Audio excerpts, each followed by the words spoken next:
heard about you from Kalina before. You know, she had shared that she knew you and that you had developed a band and that became famous. And so I knew about you before that. But when I got to your Facebook page, when we started looking at your show and stuff, most of your posts are for friends only. And because we weren't friends, the last post you had that was public was a Ween concert. And I was like, holy shit, he knows Ween. That's amazing. He knows about Ween because Ween has been my favorite band since like 1994. And that's like one of the main things I listen to all the time. So and I consider them like a genre killer because you know how you can listen to their old records, maybe if you're familiar with their old stuff. And oh yeah, it doesn't sound anything. You could play a whole album and not know it's the same artist who's making it. So sure. Tell me about Ween. Tell me about your experience with Ween, and this is purely selfish because I finally found myself a Ween guy. No, I'm with you. So back. I mean, just for this will help also describe how I became who I am. If and I appreciate anybody for caring, because I think a lot of times people at this point don't give a shit about stuff like this, but they go, "Oh wow, great, cool." But I mean, I think this it makes me feel good that somebody cares enough to ask, because it's important stuff to me. But the reason I am the way I am, I feel like a little bit of my mom is in me. I'm not a hoarder. I'm definitely a collector, and I think that's all in the organization. But I didn't. I obviously still collect comic books, but from like 7 on, I collected comics, and then but about 14, I stopped collecting. I stopped spending all my money that I would like, mow grass or whatever, help my dad wash cars.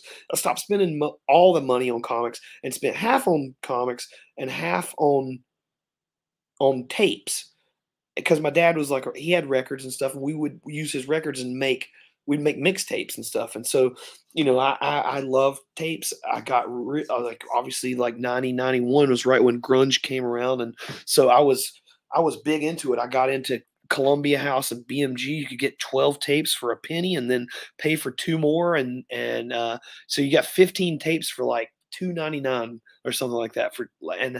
And I, like, I still basically have every single one of them. And I think probably in that first 12 was Ween Pure Guava. I know Primus Sailing the Seas of Cheese was in there. Maybe Helmet in the Meantime.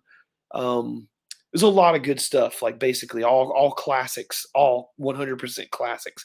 I could ramble them off, but it doesn't matter. But Pure Guava started, and I loved, like my thing about it is I worked in college, like not only, jokingly with my little bio I gave you as all the things that I do right now. Those are all jobs that I currently actually have all at the same time right now.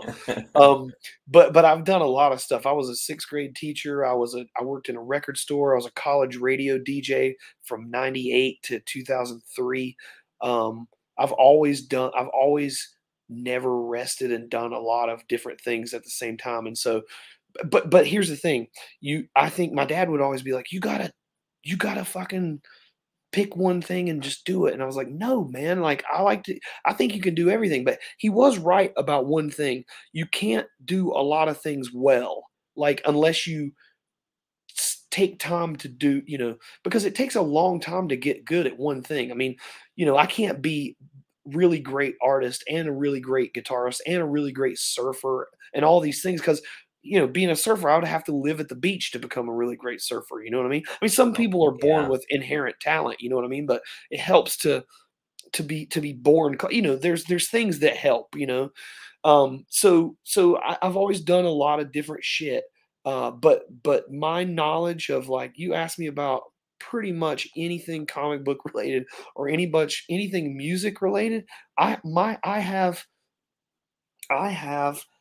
thousands of records and thousands of CDs and thousands of tapes, because that's just, some people, whenever I think I developed the habit in college. Like, all my buddies worked at the record store, and I would just go down there, and I also worked at college radio, so I'd get tons of records for free.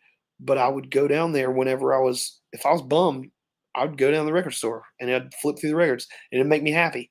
You know what I mean? Like, and so my knowledge of, and it's true idiot savant stuff. It's not something that is going to save the world. It's all just pure, like, it's all pure selfish, like, nerd shit, basically.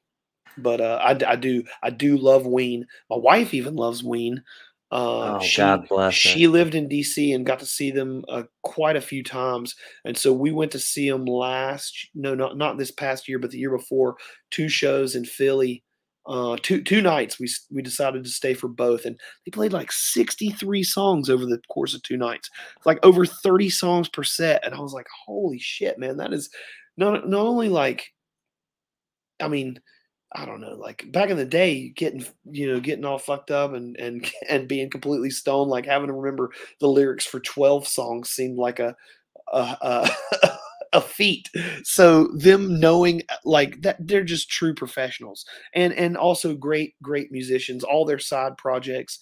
I've seen Aaron Freeman band. I've seen, Oh, yeah. all their stuff is great. So they're really really good. And not just funny, they do serious too. They can do any style. They also work with crazy great musicians even since the beginning. Andrew Weiss, one of the greatest bass players, also played with Rollins band. Great producer, turned into just an incredible producer, still to this day. Like, they're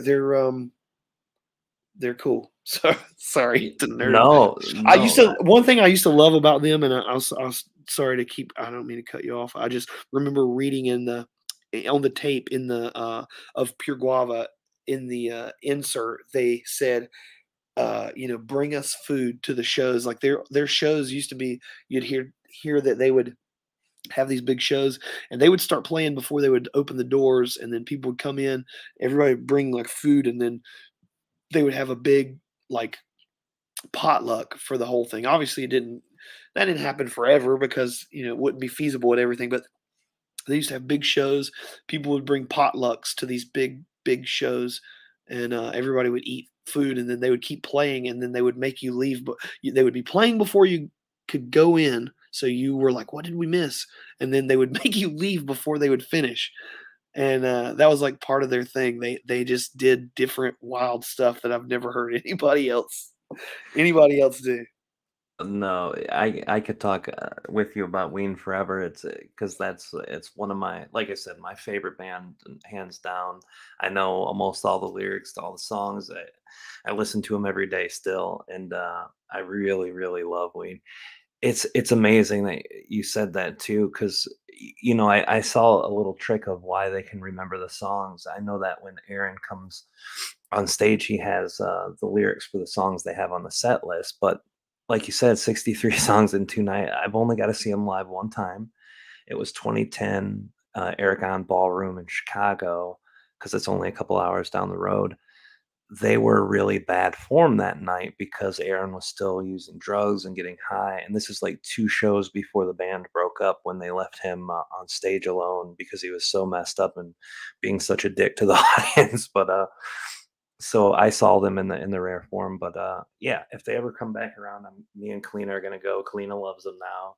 Both of my kids love Ween.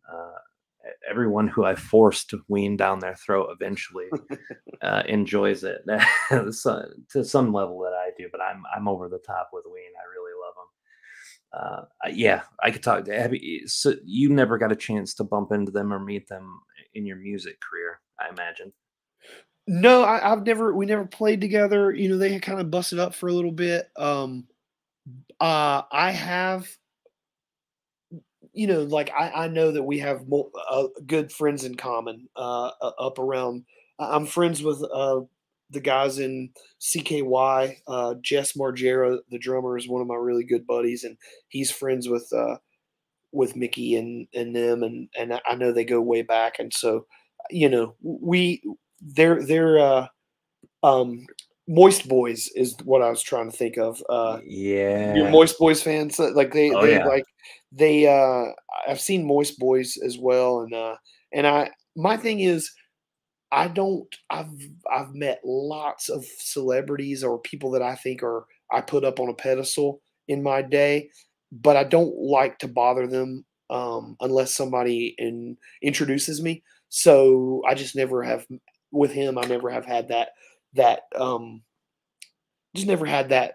I didn't put myself in that position, you know. I do it, I definitely do it. I would been more inclined back, you know, when I was younger, but more and more, I definitely don't like to bother people. And but you know, Well, you I've know the other side of that. You've got a lot of fanboys running around too that I'm sure have approached you at inappropriate times and things of that nature.